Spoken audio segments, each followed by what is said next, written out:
नमस्ते बच्चों। कक्षा 8 विषय विज्ञान और लेसन 15वां है कुछ प्राकृतिक परिघटनाएं। तो इसका जो एक पार्ट है वो अपने कर चुके हैं। उसके अंतर्गत अपने तड़ित के बारे में ज़्यादा जानकारी ली और थोड़ी सी भूकंप के बारे में ली थी। तो पहले उसका रिवीजन करते हैं कि तड़ित चालक क्या है और भूकंप क्यों आता है।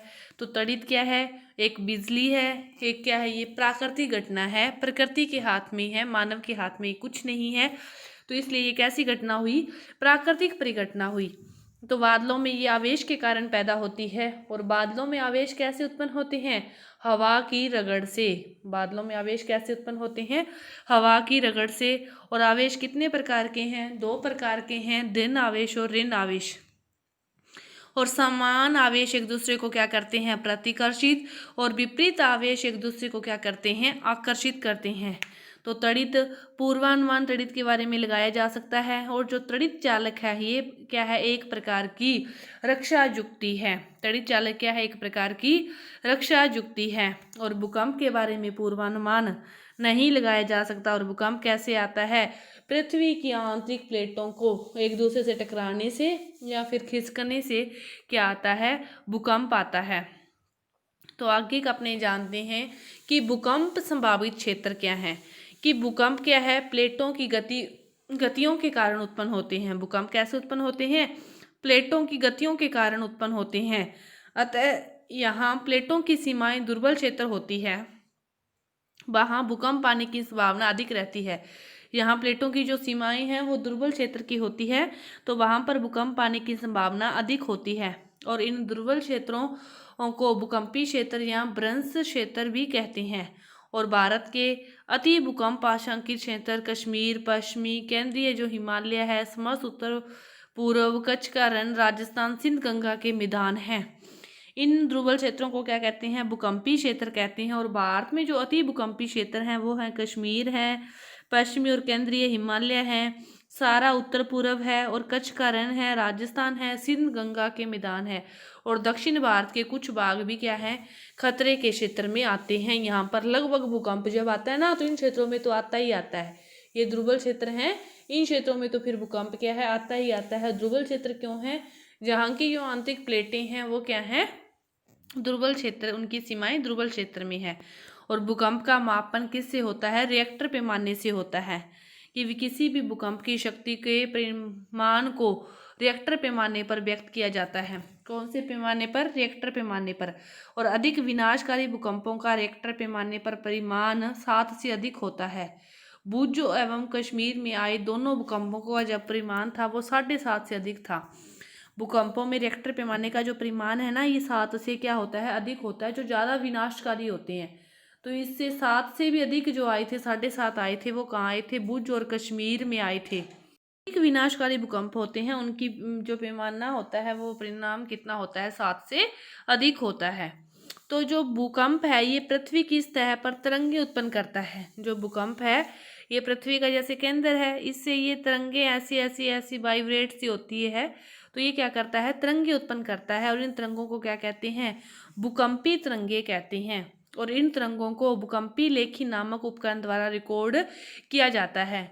और यह उपकरण मात्र एक कंपाइंड क्षण या लोलक होता है जो भूकंप आने पर दोलन करने लगता है। इसे कंपाइंड तंत्र के साथ एक पेन जुड़ा होता है और यह पेन उसके नीचे गति करने वाले कागज की पट्टी पर, इस पट्टी पर क्या करता है? निशान छोड़ता जाता है। और इन तरंगों का अध्ययन फिर इस प्रकार किया जाता है। ये भूकंप की क्षति पहुंचा सकने की क्षमता का अनुमान भी लगा सकते हैं। इससे फिर अपने लगा सकते हैं कि कितना ये भूकंप हानिकारक है और कितना नहीं है, कितना ये नुकसान पहुंचाएगा। तो इसके बारे में। और भूकंप क्या हो? तरंगे उत्पन्न करता है। उन्हीं तरंगों से क्या होती है? फिर धरती ऐसे ऐसे ऐसे वाइब्रेट ही होता है ना। जब भूकंप आता है, कभी किसी ने महसूस किया हो तो वाइब्रेट ही उत्पन्न होते हैं, कंपन ही उत्पन्न होते हैं भूकंप से। भूकंप से बचाव कैसे किया जा सकता है? उपरोक्त चर्चा से हमने यह सीखा कि भूकंपों की भविष्यवाणी नहीं की जा सकती। तड़ित की जा सकती है लेकिन भूकंपों की कोई भविष्यवाणी नहीं की जा सकती। हमने यह भी देखा कि भूकंप अत्यधिक विनाशकारी हो सकते हैं।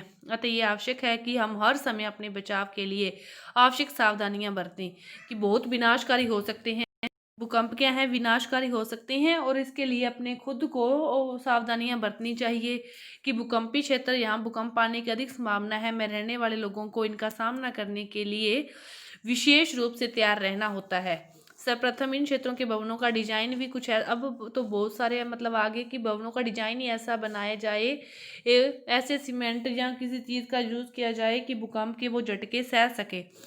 तो आधुनिक जो भवन प्रौद्योगिकी है, इससे अपने अब इसका निर्माण कर सकते हैं ऐसे भवन का कि जो भूकंप के झटकों को सह सके और उससे ज़्यादा नुकसान न हो।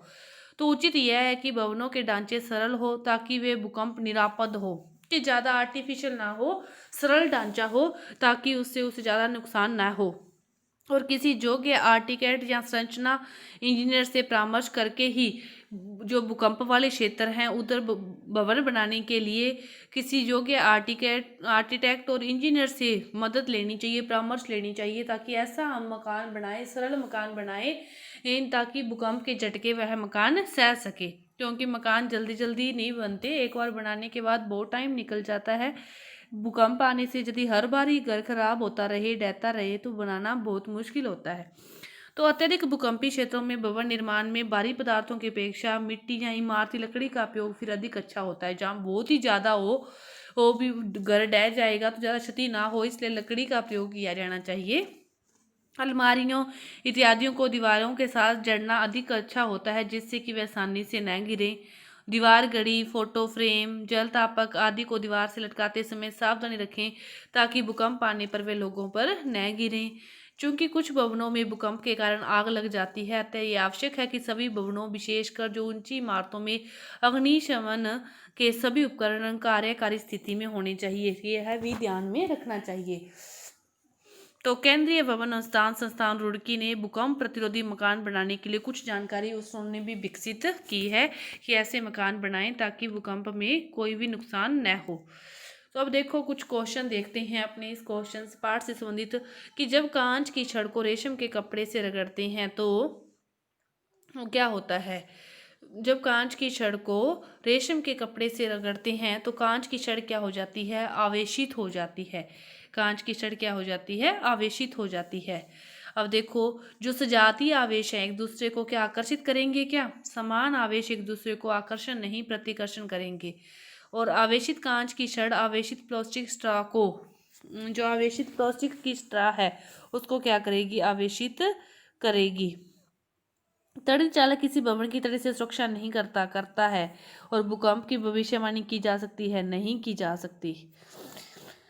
सर्दियों में स्वेटर उतारते समय चट चट की ध्वनि क्यों होती है। तो देखो कि सर्दियों में अपने स्वेटर उतारते हैं, आवेश उत्पन्न होते हैं। तो कैसे उत्पन्न होते हैं आवेश, अपने अब तक पढ़ा कि आवेश रगड़ के कारण उत्पन्न होते हैं, आवेश रगड़ के कारण उत्पन्न होते हैं। और अपने स्वेटर उतारते हैं तो अपनी बॉडी से, जो अपने बालों से, अपनी बॉडी से उस स्वेटर की क्या होती है, रगड़ होती है। तो उसी रगड़ के कारण क्या उत्पन्न होते हैं, आवेश उत्पन्न होते हैं। और आवेशों के कारण ही ये क्या आती है, चट चट की ध्वनि अपने को सुनाई देती है।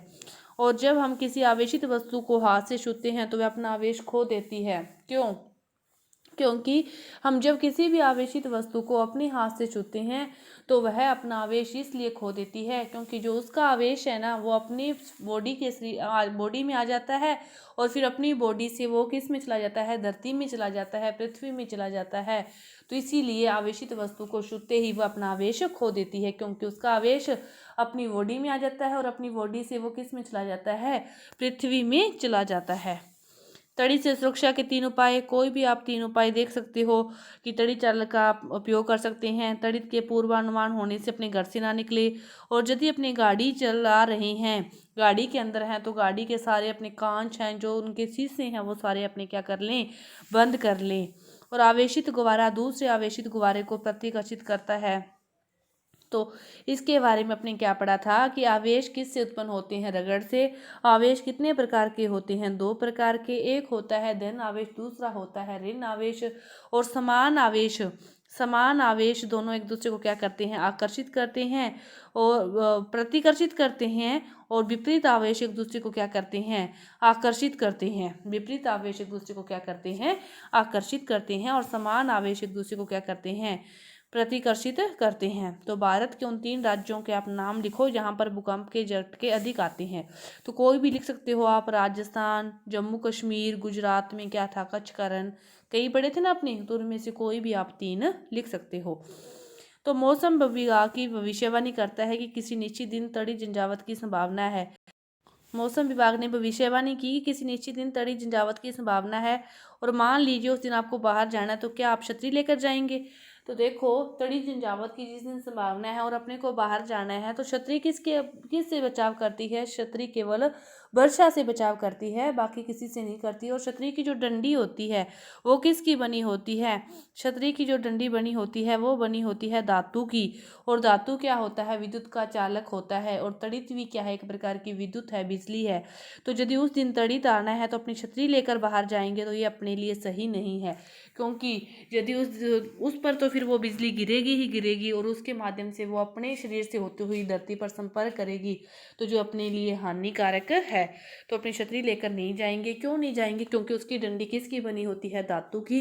और धातु विद्युत का चालक है, तो उसके माध्यम से विद्युत धारा प्रवाहित हो सकती है, जो अपनी जान को खतरा है। तो इसीलिए यह अपने लिए सही नहीं है छतरी लेकर तड़ित के समय अपने को बाहर जाना। बारिश से सुरक्षा करती है छतरी, तड़ित से नहीं। तो ये आपका जो पाठ है पूरा हुआ। धन्यवाद।